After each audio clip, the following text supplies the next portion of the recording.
Hi there, I'm Nava. I went to my sister's for New Year's thinking it would be a fresh start, but instead she left me alone with a man I barely knew. It wasn't just a holiday ruined, it uncovered years of lies, betrayal, and the kind of cold-hearted cruelty you don't see coming until it's too late. How did it all spiral so far? And what did I have to lose to finally break free? The drive to Ludlow had felt endless. Thick flakes clung stubbornly to the windshield as I wound through silent, frozen roads, each mile harder to bear than the last. I had imagined arriving to the glow of warm lights, the clink of glasses, the hum of laughter. But when I pulled into Marcia's driveway, the house sat dark and lifeless under a gray, heavy sky. I parked, engine ticking in the cold, and stared. No lights, no wreath, not even a shovel clearing the walkway. A hollow feeling gnawed at my chest. I gathered my bag, boots crunching through untouched snow, and rang the doorbell. Once, twice. Nothing. My hand shook slightly as I tried the door. It creaked open without resistance. Inside, the air was stale. No scent of roasting ham, no cinnamon candles, no music. Just silence, thick, almost accusatory. I called out, voice too loud in the stillness. "Marcia? Alaric?" No answer. Heart pounding, I stepped into the living room. Empty couch, cold fireplace, one thin lamp on the side table flickering. I moved to the kitchen, and that's when I saw it. A scrap of paper crooked on the granite counter, weighed down by a coffee mug. "Gone on a quick trip. You'll be fine. Take care of Alaric." That was it. No apology, no explanation. Just a tossed-off note, like abandoning a pet at a neighbor's house. My mouth went dry. I read it twice, 3 times. It didn't make sense. We had planned this for weeks, our first real New Year's together since Dad died. I had trusted her. My hand fumbled for my phone. I called Marcia, straight to voicemail. I tried again. Again. No answer. Panic clawed up my throat. I opened the messaging app, scrolling through our last conversation. Brief, distracted replies. My thumb hovered over her Instagram icon, dread pooling in my stomach. The newest post hit me like a slap. There she was, in a shimmering gold dress, laughing, glass raised high against the sparkling New York skyline. Captioned, "New Year, new beginnings # living my best life. Alaric nowhere in sight." For a second, I just stood there, phone trembling in my hand. Then the hurt gave way to something sharper, meaner. She hadn't forgotten me. She hadn't been too busy. She had planned this, left me here in the freezing dead of winter with her ailing husband while she toasted to new beginnings. I set the phone down, my fingers numb from more than just the cold. The betrayal sat heavy in my chest, a raw, ugly weight. The house wasn't just empty. It felt abandoned, like a forgotten promise. I clutched my coat tighter as I stepped further inside, realizing I was completely alone with a man I barely knew. The heavy front door groaned shut behind me, cutting off what little sound the outside world offered. For a few moments I just stood there, trying to decide whether to run or stay. The house was even colder than it looked. Ice crept along the insides of the windows like pale veins. I wrapped my arms around myself and called out again, my voice cracking in the stale air. "Alaric? It's Nava." Still no response. I moved cautiously from room to room, turning on lights that buzzed weakly, illuminating spaces that felt more like a mausoleum than a home. The kitchen was a disaster. An open cereal box spilled across the counter, a dirty plate sitting in a pool of something unidentifiable. The refrigerator groaned when I opened it, revealing only a half-empty jar of mayonnaise and a shriveled lemon. Upstairs I heard it, a faint sound, a cough. Reluctantly, I followed it to a half-open door. Inside, Alaric lay on an unmade bed, a thin blanket tangled around him. He looked smaller somehow, deflated. His once proud shoulders now slumped, his cheeks sunken. His eyes flickered open when I stepped closer. "You're not her," he rasped. "No," I said softly, trying not to show the panic rising inside me. "I'm Neva, Marcia's sister." He gave a tired snort, almost a laugh, before turning his face toward the wall. I stood there, awkward and unsure, before backing out and pulling the door gently shut. I needed to figure out what supplies we had. Moving back downstairs, I dug through cabinets, expired soup cans, bottles of vitamins well past their date, no bread, no milk, no anything. Anger simmered just below the surface. What kind of sister abandons her sick husband days before New Year's? What kind of human being? Determined not to crumble, I made a mental list. In the morning, I'd drive into town, find groceries, essentials. Tonight, I'd make do. I searched the drawers for any clue about what else might be wrong. In the kitchen desk, among the unpaid bills and crumpled receipts, I found a sticky note labeled savings account. My chest tightened. Against my better judgment, I pulled out my phone, logging into the online banking portal using the password Marcia had given me months ago. Just in case, she'd said, with a careless laugh. What I saw made me gasp. The balance was almost zero. Scrolling through recent transactions, my heart sank deeper. Luxury hotel bookings, designer boutiques, high-end spa services, all charged within the last 2 weeks. This wasn't just neglect. This was betrayal. This was theft. Somewhere between the empty fridge and the empty bank account, something inside me snapped. I sat down hard on the cold kitchen floor, feeling the weight of everything settle onto my chest. The air was heavy with the stale scent of neglect, and the thin gray light squeezing through the frosted windows made the place feel even more abandoned. I pulled my knees to my chest, staring at the cracked linoleum beneath me, wondering how the woman I called my sister could have orchestrated this so easily and so cruelly. Dragging myself up after what felt like hours, I shuffled through the kitchen cabinets. I found a half-eaten box of saltines, 2 expired cans of beans, and little else. I managed to brew a weak pot of coffee, the kind that tasted more like regret than caffeine. As I sat at the small kitchen table blowing on the hot, bitter liquid, I heard faint footsteps upstairs. Alaric appeared at the top of the staircase, one hand gripping the rail tightly. His face was pale, his cheeks hollowed. I stood up immediately, unsure if I should run to help him or keep my distance. Slowly, he made his way down, every step an effort. When he finally reached the bottom, he looked at me with eyes that had seen too much. "She's not coming back," he said, his voice rough as sandpaper. I nodded, swallowing the knot forming in my throat. I know. He shuffled toward the living room and sank into the old armchair near the fireplace, one that hadn't seen a flame in who knew how long. I followed cautiously, unsure if he wanted company. "She started small," Alaric said, staring into nothing. "Taking a little here, cutting corners there. At first it was easy to ignore. I told myself she was stressed, tired." He let out a humorless laugh. Then the doctor's appointments started getting missed. My checks, they stopped going to my account. When I asked, she said I was forgetful, getting old, made me doubt myself. I listened, the pieces clicking into place. Marcia hadn't just abandoned him now. She'd been abandoning him slowly for years, isolating him, breaking him down. The more he spoke, the more I felt something dark and familiar stir inside me. I hadn't thought about it in years, but suddenly the memory was vivid. I was 12, clutching a crumpled math test in my hands, Marcia towering over me with a sneer. "If Mom and Dad find out, it's on you," she had hissed. "You're the screw-up, not me." And when the inevitable confrontation came, Marcia's lies flowed smoothly. I had taken the blame, because who would believe me over her? Somewhere deep down, I had known then what she was capable of. I just hadn't wanted to see it again until it was staring me in the face now, through Alaric's hollow gaze. I didn't cry. I didn't scream. Instead, something inside me shifted, like a tectonic plate grinding into a new, immovable position. This wasn't just about Marcia leaving for New Year's.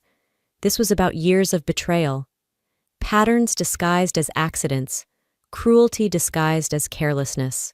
I sat back in the chair across from Alaric, my fingers curling into fists against my thighs. I had stayed quiet once before. I wouldn't make that mistake again. Armed with new clarity, I began to look more closely at everything Marcia had tried to hide. The weak afternoon light crept through the frosted windows, casting long, cold shadows across the floor as I moved from room to room, my hands steady but my heart pounding. In the living room, I noticed the bills stacked neatly but unpaid on the side table. Some envelopes were torn open, others were hidden beneath magazines, almost as if someone had tried to bury them in plain sight. Heating bills, medical invoices, late notices. My fingers traced over the dry paper, each one a whisper of neglect. Determined, I made my way upstairs. The master bedroom smelled of stale perfume and something sourer. Defeat. I pulled open the closet doors. Inside, I found empty designer shopping bags crumpled at the bottom. Expensive brands that Marcia could never have afforded without help. Help she didn't earn. In the corner of the room stood a battered oak desk. I rifled through its drawers, pushing past old receipts and meaningless trinkets. At the very back, tucked beneath a false bottom, I found a thin folder. When I opened it, my breath caught. Forged medical documents, pages and pages claiming that Alaric had been declared mentally incompetent years ago. Doctor's notes that seemed suspiciously typed, not handwritten. Signatures that looked identical across multiple documents. And worse, a notary stamp that, when I checked later, didn't even exist. She had been preparing for this for a long time. Each document screamed premeditation. Marcia hadn't simply abandoned her husband. She had plotted to erase him, to claim everything he had left without anyone questioning it. The rage boiled inside me, not wild, but focused, sharp like a blade. I snapped photos of everything with my phone, making sure to capture every damning piece of evidence. Back downstairs, I moved into what must have been Alaric's study once, though now it was a sad, forgotten room. In a dusty corner cabinet, I discovered a draft letter addressed to Adult Protective Services. My hands shook as I read it. In heartbreaking detail, Alaric had described the slow theft of his independence, the emotional abandonment, the manipulation, but the letter was unsent, a silent scream trapped on paper. I imagined him sitting here, broken, but still trying to fight for himself, and being too isolated to follow through. A heaviness settled into my chest, but I didn't let it weigh me down. Marcia hadn't counted on anyone caring enough to dig this deep. She hadn't counted on me. I gathered the documents carefully, building a new folder, a real one, this time backed by proof, not lies. It was no longer just survival. It was about justice. The first thing I did was draft a message Marcia couldn't ignore. I sat at the kitchen table, surrounded by the damning evidence I had gathered, my fingers steady on the keyboard despite the blizzard howling outside. I wasn't going to beg or plead. Not anymore. I was going to confront her head-on, strip away the cozy lies she had wrapped herself in. I kept my words brief, but sharp, each sentence a scalpel cutting through her false security. I know what you've done to Alaric. I have proof. We need to talk before things get worse for you. No drama, no threats, just truth, and the unspoken promise of consequences. I hit send. The screen glowed coldly back at me as I waited. It didn't take long. The phone buzzed, and Marcia's name flashed across the screen. For a heartbeat, a tiny, foolish part of me hoped she might show some shame, some regret, maybe an apology, maybe even fear. Instead, her message punched through the fragile air. Oh, please, you're being dramatic. It's just a little money. Alaric can't even tell what day it is anymore. You should thank me for taking care of him all this time. I stared at the words, my stomach twisting. Just a little money? Just a little betrayal? She had drained him dry, crushed his spirit, and now she laughed it off like it was nothing more than a spilled drink at a party. Another text blinked through. Don't get any ideas, Neva. You're not exactly the family hero you think you are. That one landed harder than the first. The Marcia who once held my hand crossing icy sidewalks, who braided my hair before school, was long gone. Maybe she never really existed. Maybe I'd only ever loved the idea of her. I set the phone down slowly, my hands curiously calm. There was no point trading insults over a screen. Words meant nothing to her. She would never understand loyalty or guilt or love, only consequences. Quietly, I gathered the folder of evidence and placed it carefully inside my backpack. I would need it soon enough. There was no use wasting anger on her taunts. I'd channel it into action instead. The clock on the stove blinked 11:45 p.m. 15 minutes until midnight. A new year, a new war. I sat by the window, watching the snow twist violently in the dark. No cheers, no fireworks. Just the storm howling like a living thing outside, trying to tear the world apart. Somewhere across the country, Marcia was probably popping champagne, raising a glass to her own imagined cleverness.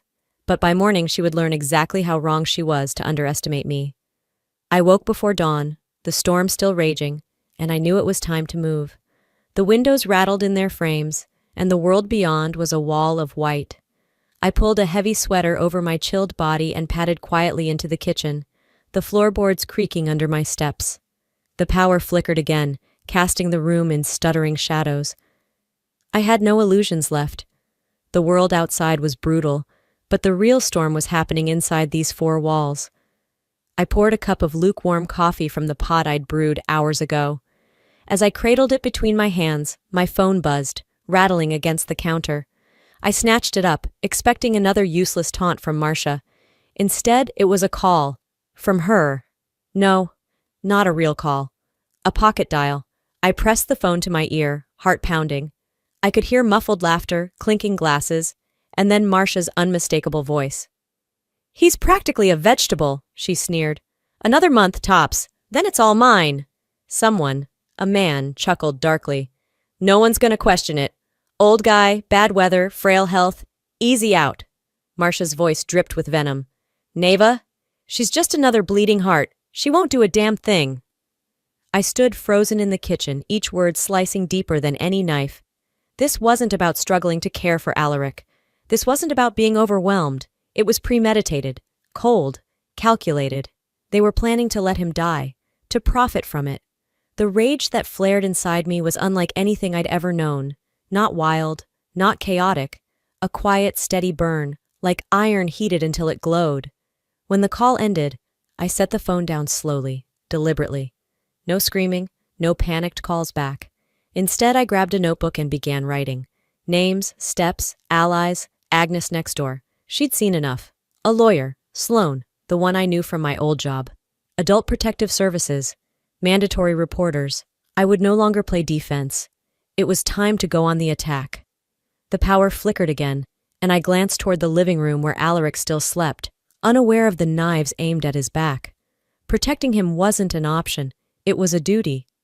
The storm outside raged harder, battering the windows, but inside, something colder, fiercer was taking root. They thought I was powerless. They were about to find out how wrong they were. The first step was finding someone who would believe me, and standing up, even if I had to stand alone. As the storm weakened into a bitter swirling mist, I bundled myself in my thickest coat and made my way next door. Agnes answered almost immediately, squinting against the cold. Her eyes, sharp and knowing, softened when she saw me standing there, clutching the stack of copied documents against my chest. I didn't even get through half my explanation before she cut me off. "I knew something was wrong," Agnes said, her voice low but firm.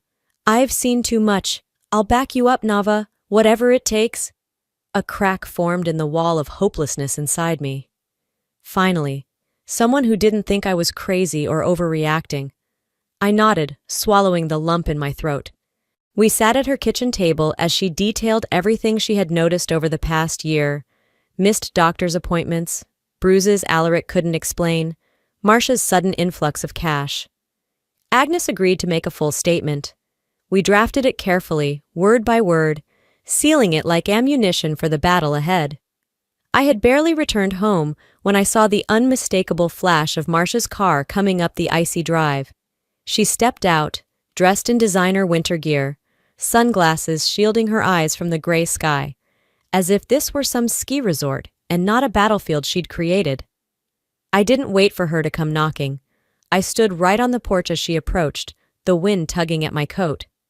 "You're not getting away with this," I said, my voice steady. She laughed, a cruel, ugly sound. "Oh, sweetheart," she sneered.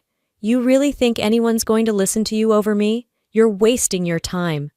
She stepped closer, towering over me by a few inches. "You want a war? Fine. But remember, I know how to play dirty," she hissed, low enough that only I could hear. I let her spew her venom while I calmly raised my phone, recording every word. Her smile faltered for half a second before twisting back into a smirk. I didn't blink. I didn't flinch. I let the silence stretch thick between us. When she finally realized intimidation wasn't working, she spun on her heel and stomped inside, slamming the door behind her. Agnes joined me a few minutes later. Together, we organized the evidence: photos, statements, recordings. "The only thing bullies fear," Agnes said, tapping a neat stack of papers, "is being exposed." By the time she realized the walls were closing in, it would be too late. The next morning, armed with evidence and witnesses, I took the first real step toward ending Marcia's reign of cruelty. I was sipping a lukewarm cup of coffee when my phone buzzed. It was the town clerk, his voice tight. "Marcia filed papers to have Alaric declared mentally incompetent," he said, "early this morning." I froze. She hadn't even waited a full day after returning. Rage simmered just beneath my skin, but I kept my voice even. "Thank you for letting me know. I'll be filing a counter motion today." Without wasting a second, I called Sloan, the tough, no-nonsense lawyer Agnes had recommended. By noon, I was in his cramped office, the air thick with the smell of old paper and burnt coffee. Sloan didn't need much convincing. As he flipped through the forged medical documents, Agnes's affidavit, and photos of the house's neglect, he gave a low whistle. "She's bold, I'll give her that," he muttered, marking pages with sticky tabs. "But she's also sloppy. Let's hit her where it hurts." We filed emergency paperwork: motions to freeze Marcia's access to Alaric's accounts, petitions for a fraud investigation, demands for immediate hearings. By late afternoon, word had spread through the tight-knit town. Ludlow wasn't big, and rumors traveled faster than snowdrifts. At the local diner, heads turned as Marcia breezed in, unaware her charade was crumbling. One woman whispered loud enough for me to hear, "Thought she was the perfect sister. Guess not." The town clerk called again, voice almost gleeful. "That notary she used? He's already denied ever signing anything for her." Piece by piece, the foundation Marcia had built on lies was collapsing. Back at the house, I sat with Agnes and Alaric, laying out the next steps. We would stand together at the hearing. We would testify. There was no fear left in me anymore, only cold, clear purpose. Tomorrow, the world would see Marcia the way I had always seen her. And there would be no more pretending. The hearing was set for noon, and by the end of it, the masks would finally fall away. I stood outside the courthouse, the fresh snow crunching beneath my boots, heart thudding like a drum in my chest. Sloan met me at the steps, his breath fogging in the icy air. Agnes joined us too, her sharp eyes scanning the crowd gathering out of curiosity. Neighbors, townsfolk, even the diner waitress. Inside, the courtroom buzzed low with murmurs as we entered. Marcia sat on the other side, wearing a carefully curated look of concern, her lawyer whispering frantically into her ear. I met her gaze, steady and unflinching. The proceedings began. Sloan moved like a seasoned general, laying out the forged documents first, highlighting the discrepancies, the mismatched signatures, the notary's sworn statements denying involvement. Agnes testified about the years of neglect she had witnessed from next door, her voice firm despite Marcia's icy glare. Piece by piece, the illusion Marcia had built crumbled. When it was her turn to speak, Marcia flailed, contradicting her own statements, blaming clerical errors, even suggesting I had misunderstood everything. But the evidence was overwhelming, and the judge, a weathered man with tired eyes, was not in the mood for games. His gavel struck the bench with a decisive thud. "This court finds the petition for incompetence without merit," he declared. "Further investigation into potential financial misconduct is hereby ordered." Gasps rippled through the small crowd. Marcia's face went pale, then red, then an unsettling mask of anger. Outside, the cold was almost comforting against my flushed skin. I inhaled deeply, the crisp air filling my lungs as we stepped back into the world, no longer trapped in her shadow. Later, back at the house, the atmosphere felt different. The blizzard had cleared, sunlight bouncing off untouched snow. Inside, Alaric napped peacefully, unaware that for the first time in years, he was truly safe. I sat by the window, watching the light shift across the floor, feeling something I hadn't let myself hope for. Peace. it wasn't just about Alaric. It was about all the times I had stayed silent when Marcia twisted the truth. All the moments I let her make me doubt myself. I had fought for him, but in the process, I had fought for me too. The wounds Marcia left behind would not heal overnight. Some scars would stay hidden beneath the surface.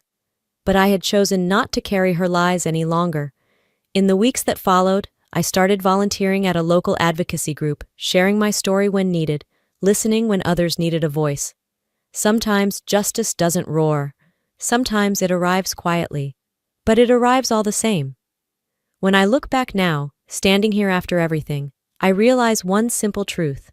Standing up for what's right, even when you're scared, even when you're standing alone, changes everything.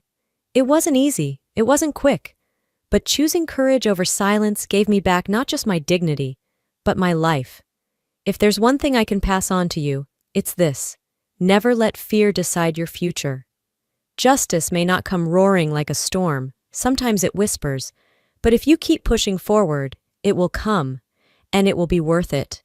No one else can fight for your worth better than you, so fight, and never ever let anyone steal your voice. I'd love to hear your thoughts. Have you ever had to stand alone for something you believed in? If you were in my shoes, would you have made the same choices? Please share in the comments. I read every one of them. It's how we stay strong together. If this story touched your heart, please comment #1 or tell me which state you're watching from. And if you didn't like it, that's okay too. Tell me why. I value every perspective. If you want more real stories about standing strong, finding justice, and healing through hard times, don't forget to hit that subscribe button and join our community.